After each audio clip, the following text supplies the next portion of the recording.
The day of the show had finally come, although it was painfully dreadful having to wait the whole 3 days to finally start, having to set up and practice for 3 days. It never bothered her, since she always sought to be the best, and the only way to do that was to be prepared for anything. Everyone was dressed in over-the-top clothing, as they did each day like it was their last. The clowns even sparkled with glitter the same color as their wigs. They had animals of all species that dressed in cute dazzling little outfits, suited for lions, wolves, seals, ferrets, bears, and other extraordinary pets. From on stage, the crowd whispered silently to the person next to them, but with them all talking to their neighbors,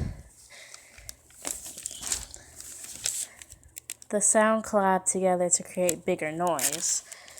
From backstage, everybody hustled and bustled in disorganized chaos to get ready in under 3 minutes. Hardinge calmly, taking her sweet time, applied her makeup to make the shape of glittering orange butterflies. A knock on the door didn't make her turn in attention, but instead stared in the mirror and wait for a response. "You're on in 1 minute." Hardinge again calmly brushed her orange hair, then grabbed her beautiful white violin and bow and left her dressing room. On stage, her father was telling delightfully cheesy jokes, taking his time with introducing the first act. When he finally did, the crowd cheered as loudly as they could for the one and only Swan Sisters. Hardinge went on stage with her lovely swan she had since birth, Saginaw. The lights dimmed until it was completely dark, then set a spotlight on her and Saginaw. Hardinge set the violin gently on her shoulder and played For Elise with a piano accompanying her. It started slow, then picked up its speed into an almost hypnotizing adagio. While this happened, Saginaw flew around her, then took to the skies, amazing the audience with her dance. They were truly a magnificent duo when it came to art such as this. When they ended their song, Saginaw rested in a pond nearby. The crowd took a while to regain mental consciousness before clapping and cheering for them. As they bowed, she caught a glimpse at the crowd and all of them cheering with excitement, and she smiled. Then her eyes rested momentarily on the silhouette of what looked like a small child. She stopped smiling and darts her eyes back to see an empty seat. Hardinge smiles once more and then exits the stage, only to have the next act come out. Girls in sparkling leotards backflipped, cartwheeled, and somersaulted as the lights came back on. More came from the roof of the tent on ribbons of orange silk, tumbling down until the silk finally ran out, then stopped abruptly.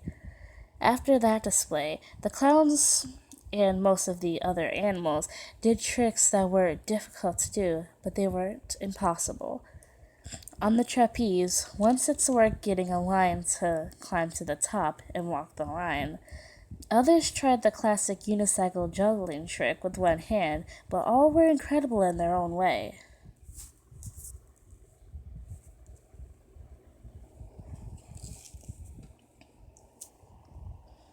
Most of the audience had left. Others either took pictures with some of the clowns or stayed back for a bit, but they all left eventually.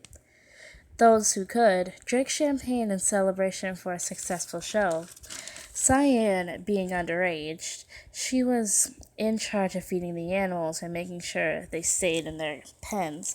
But to be honest, trained circus animals are less likely to run away. She loved grooming the animals. It gave her the sort of fulfillment and happiness after a big show like that.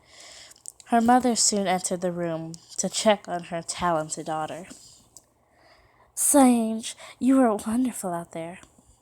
"Thank you, Mother." She loved all the praise, the audience's cheer, and her parents who would come in only to compliment her. Her conceited ways is what made her known throughout the world. The deafening silence is what got their attention. The music had stopped, and all that was heard was the sound of deep, ragged breaths and the murmuring of people. Hardinge followed her mother backstage, where they were met with a crowd of carnies. It was hard to make out what exactly they were looking at, but as soon as they entered the room, everybody got quiet once more and moved out of their way. What seems to be the problem? She stopped when her eyes rested on a little girl, no more than 7 years of age, with eyes that poured in terror. Her wrists and ankles and near back of her head were bleeding small pricks of blood. Her hair was unkempt, and she looked like she hadn't slept in days, and a slab of her flesh from her cheek were gone. It gasped in tiny breaths, hardly even breathing at this point. Hardinge kneeled down by her side and set her on her lap, smoothing out her hair like she was its mother. "Sweetie, what happened to you?" She looked up at her like she just now realized that she was in her arms. I I don't remember. Her eyes brimmed with tears, although she didn't know why. "It hurts.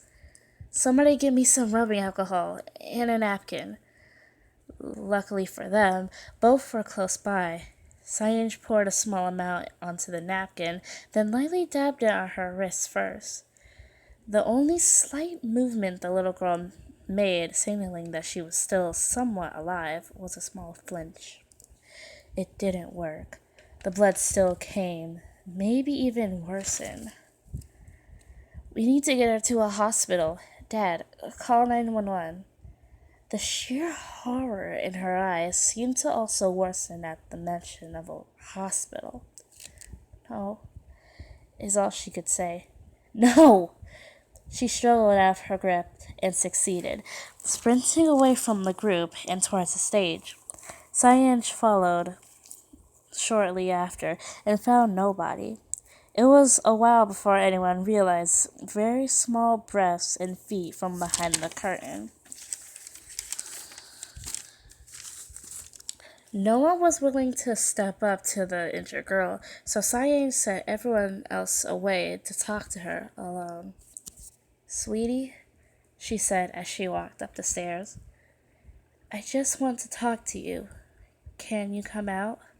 The little girl peeked an eye out shyly. "You're not going to let them take me, are you?" Hardinge shook her head. "What's your name?" She looked down and thought about what to tell her. "Aubrey. That's Italian. Are you from Italy?" She nodded slowly and unsurely, a sure sign of amnesia. Hardinge sat close to her, but not so close that it would make her feel shy or uncomfortable. "Do you know anything about how you got your injuries?" She shook her head, but paused in between, then continued.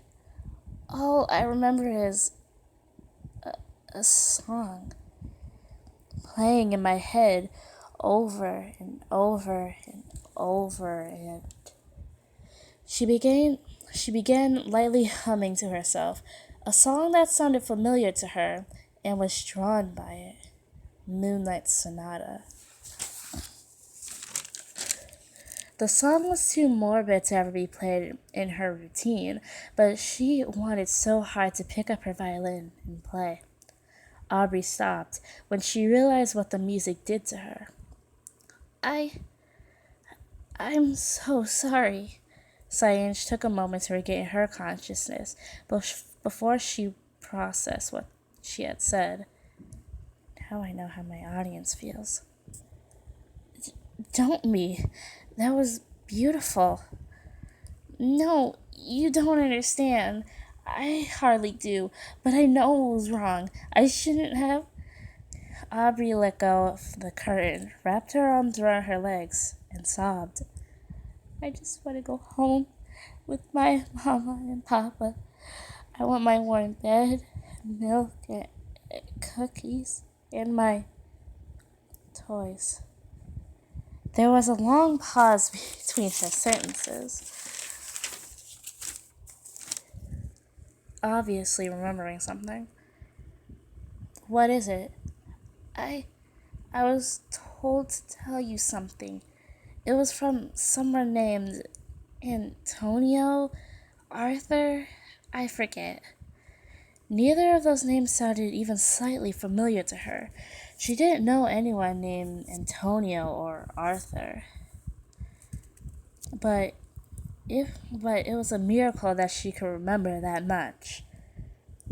I think he said, "Come see my show." She she searched through her pocket and found a crumpled slip of paper. Then slipped me this address.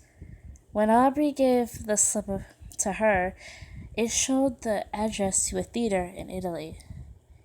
Teatro alla Scala. I've been a couple of times, but how does he expect me to get there? Her eye twitched, and her pupils looked a bit dilated. He said you wouldn't have to worry about it. He'll take care of it.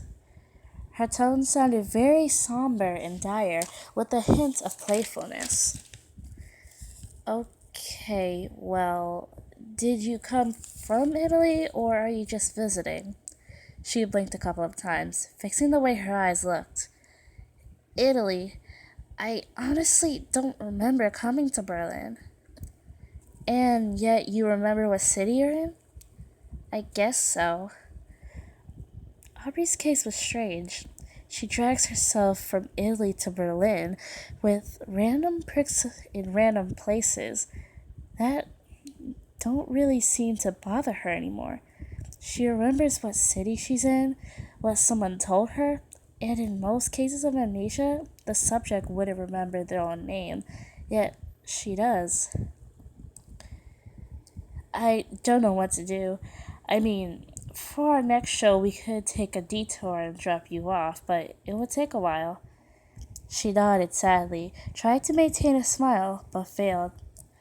Aubrey jumped off the stage and into the back room, Sayanj not far behind. You can stay with me. Aubrey laid on a few throw pillows on a hardwood chest and, like that, fell asleep.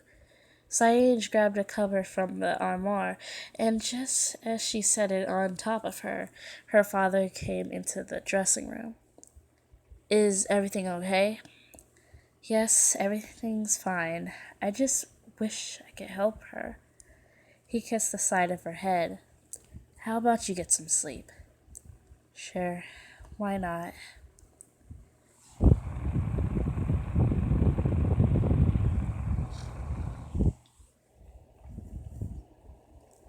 I couldn't sleep that night. I tossed and turned, thinking of that child I saw in the audience. Though it was but a glance, if I think back, I can see it. But if I do think back, I can see that it was very fixated on me. Not my song, but me. It hardly moved, in fact. And he didn't clap if he was so attracted to me. And then this mysterious girl. This was not a case of random amnesia.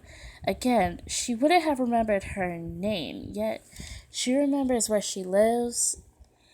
Something was keeping her from remembering how she got hurt, unless there's someone like this Antonio that had seen her last, now that I think about it.